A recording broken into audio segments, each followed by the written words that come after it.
اللهم كما بلغتنا رمضان فبلغنا ليلة القدر واجعل دعواتنا فيها مستجابة. اللهم أعتق رقابنا ورقاب آبائنا وأمهاتنا من النار. اللهم إنك عفو تحب العفو فاعف عنا. اللهم يا من فتح بابه للطالبين وأظهر غناه للراغبين وأطلق ألسنة الصادقين، ألهمنا ما ألهمت به عبادك الصالحين وأيقظنا من رقدة الغافلين، إنك أكرم منعم وخير معين. اللهم اشف مرضانا وارحم موتانا. اللهم آمين. በቁርአን በሌላ አንቀጽ እንደተናገረው ለአለኩም ተተቁን ተጠነቀቁ ዘንድ ብሎ እንዳለ ማለት ነው። ሁለተኛ ሲሐቱል በደን ለሰውነት ጤናማ ያደርገናል ማለት ነው።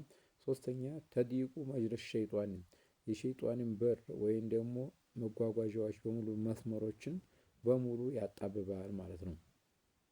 አራተኛ ተዘኪሩ ሐረል ፉቀራ ወልመሳኪን ምስኪኖች ድሃዎችን እንድናስታውስ ያደርገናል ማለት ነው። እንደዚሁም አምስተኛ ጾም ጅነቱን ጾም ጋሻ ነው ተብሎ ተነግሯል። ስድስተኛ ጾም ያስተምራል፣ ትዕግስትን ያስተምራል ጾም ማለት ነው። እንደዚሁም ሰባተኛ ጾም ኢንቲሳሩ ነፍስ ነፍሳችንን እንድናግዛት ያደርጋል ማለት ነው። በነፍስ ላይ እገዛለሁ። ስምንተኛ ኢንቲሳሩ አለ ሸይጣን በሸይጣንም ላይ እንደዚሁ እንዳይጎዳን ሸይጣን ያግዘናል ማለት ነው። ዘጠነኛ ጾም ረመዳን መጾም ይዓልሙ ሙስሊሞችን እኮ ያስተምራቸዋል። አልኢህሳን ቢል መዋዒዚ በምክሮች በተለያዩ ነገሮች በመዋዒዶች እንደዚሁ ምን ያደርገናል ማለት ነው፣ እንደዚሁም ያስተምረናል ማለት ነው። አስረኛ ጾም ረመዳን ረምዙ ምልክት ነው። ተውሂድ ሙስሊም አንድነት ለመሆናቸው የራሱ ምልክት ነው ማለት ነው። እንደ 11ኛ ሶስት ቀን መጾም ተይወሩ ማለት ነው። ምን ያስወግዳል ማለት የልብ እንግዲህ ልብ ምትን ወይም ደግሞ የልብ ሙቀትን ወይ ልብ ምትን እንደዚህ በሙሉ ማለት ነው። ሐረም የልባችንን እንግዲህ ሙቀት የተለያዩ ምቶችን ከነዚህ ነገሮች ያስወግድልናል ማለት ነው። ሐረሸም ሶድር የልባችን ሐር ወይም ሙቀት ማለት ተኩሳት ይሄን ያስወግድልናል ማለት ነው። 12ኛ ጾም ከሲቡል በዲን ኸይር በዱንያ ጾም ማለት ነው ሰውየው በአካሉ መልካም እንዲሰራ እንደዚሁም ያስተምሯል ማለት ነው። ምን እንዳል በሌላ አንቀጽ ወአንቱ ስሙ ኸይሩን ለኩም ምጾሙ ለናንተ የበለጠ ነው አለ ኢንኩን ተዓለም የምታውቁት ሆናለሁ ብሎ እንዲተገናገረው ማለት ነው። ሌላው አልኸልፉ ፈሙ ሷኢሚ የጾመኛ አፍ አጥየቡ ዐንደላህ አላህ ዘንድ በጣም የጣፈጠ ነው ማለት ነው።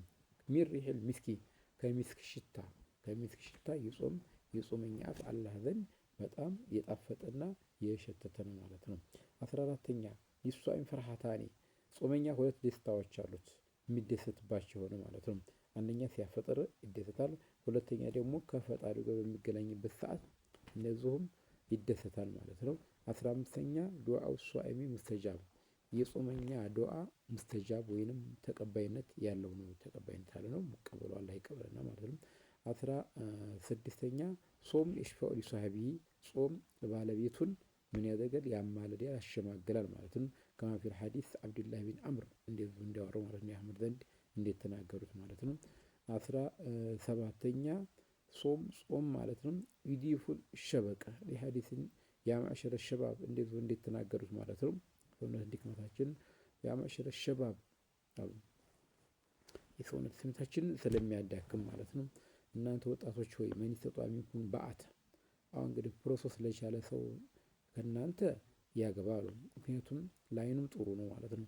ወአሕሰኑል ፈርጅ ለብልቱም እንደዚሁ ለብልቱም ጥሩ ነው ማለት ነው። ወደ ሌላ አቅጣጫ እንዳይሄድ ይጠብቀዋል ማለት ነው። ወመን ለም ይስተጢዕ ያልቻለ ፈዐለይሂ ቢሶም ጾም በእሱ ያለበት ብሏል። ፈኢነሁ ለሁ ውጃኡን መቀጥቀጥ ነውና ማለት ነው። ወይም ሰውነቱን ማዳከምና ከሌላ ኢንተርሶዩ ስሜቶች ወደ ሌላ እንዳይሄዱ እነዚህ ሸሻሻዎች ይከላከልለታል ማለት ነው። 19ኛ ጾም ረመዳን መጾም ሙከፊር ሊዙኑቢ ወንጀሎችን የሚያብስ ነው ማለት ነው። ለሐዲስ ያወሩት ወረመዳን ኢላ ረመዳን ከረመዳን እስከ ረመዳን ብሎ ሙከፊራቱን ሚማ በይነው መካከላቸው ያለው ወንጀላቸውን ያብሳል ማለት ነው። መቼ የዘይተብር ከባይራት ትላልቆች ወንጀል የሚርቅ ከሆነ ማለት ነው። ትልልቅ ወንጀል ሲባል እንደ ኸምር ሊሆን ይችላል፣ ዜና ሊሆን ይችላል፣ ሌሎች ወለድ አራጣ እሜት ምናምን እንደዚህ ሊሆን ይችላል። ትላልቆች እነዚህን የራቀ ጊዜ ሰውየው ወንጀል ይታበሳል ማለት ነው። 20ኛው ሚን አስባብ ድኹል ጀነት መግባት ምልክቱ አንደኛው ምክንያት ማለት ነው። ለሐዲሲን መልፈሃ ሚንኩም የውመ ሷኢሚን ከእናንተ ጾመኛ ሆኖ ያነጋሉ ቃለ በክር ስዲቅ ረዲየላሁ ዐንሁ እኔ ያሉ ከዛ አቡበክር ስዲቅ በሁሉም ተሳትፏል። ነቢያችን አልታለ ማአጅ ተማዓና ፊ ምሪኢን በአንድ ሰው ላይ እኮ አልተሰባሰብም አሉ ኢላ ደኸለል ጀነተ አሉ ጀነት የሚያስገባው ቢሆን እንጂ ማለት ነው። አቡበከር ላይ ሁሉም ነገሮች የመልካም ነገሮች በሙሉ የተሰባሰቡ ናቸው። ምክንያቱም በዛም አለሁ በዚህም አለ በሁሉ በጾም በማንኛውም አቅጣጫ መልካም አለሁ ስለሚገኝበት ማለት ነው። 21ኛው ዩናዲ ሷኢሚን ጾመኛዎችን እኮ ይጠራሉ ማለት ነው።